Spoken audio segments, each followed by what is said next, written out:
Hello guys, welcome back to మిన్ blog 365 days. అయితే day 40 ఇక మార్నింగ్ లేచేసి అమ్మ వాళ్ళ ఇంటికి అన్న మీకు తెలిసింది ఇక ఎంజాయ్ చేసుకుంటే ఏంటంటారు. ఇక తెలంగాణ స్టైల్లో మా అమ్మ అయితే మురుకులు అయితే వేసింది. మురుకులు ఇంకా ఛాయ్ అయితే చాలా అంటే చాలా మంచిగా ఉంటుంది. మీరు కూడా తినరు. మా పూర్వోళ్ళు ఇక మా అవతార నరసింహ సినిమా అయితే పెట్టారు. ఇక సినిమా చూసుకుంటే అయితే కూర్చున్నాడు. సినిమా అయిపోయిన తర్వాత ఇక ఫ్రెష్ అప్ అయిపోయి లంచ్ చేసుకుంటూ అందరం ముచ్చట్లు ఊరుకుంటే అయితే కూర్చున్నాడు. ఈవినింగ్ అయితే నేను ఊబర్కి అయితే స్టార్ట్ అయిపోయినాడు. నిన్నైతే నాకు స్కామ్ అయితే జరిగింది. మీకు తెలిసింది, నేను ఆల్రెడీ వీడియోలో పెట్టిండే. ఏంటంటే జర నమ్మి మోసపోయిన గైస్.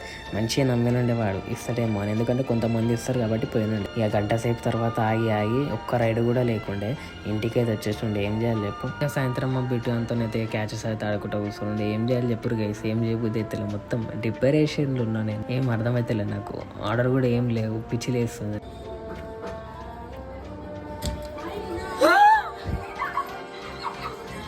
నాకు పిచ్చి లేస్తుందని చెప్పి నేను ఏం చేసిన తెలుసా, వీళ్ళని ఏడిపించడం స్టార్ట్ చేసిన. వీళ్ళని ఏడిపిస్తుంటే నాకు చాలా హ్యాపీగా ఉంటుంది. ఎందుకంటే వాళ్ళు ఏడుస్తారు కదా. నైట్ నువ్వు ఆడుకుంటే అయితే కూర్చుండే. ఇల్లు కూడా మొత్తం కిందికి మీకు చేసినండే, గేమ్ అంతా గజిబిజి చేసినండే. ఇట్లనే టైం పాస్ చేసుకుంటే అయితే కూర్చుండే. వీడియో నచ్చినట్టయితే లైక్ చేసుకోవాలి, షేర్ చేసుకోవాలి, సబ్స్క్రైబ్ అయితే చేసుకోవాలి. మన ఇన్స్టాగ్రామ్ అకౌంట్ అయితే ఫాలో అయితే కొట్టేసుకోవాలి. Bye bye.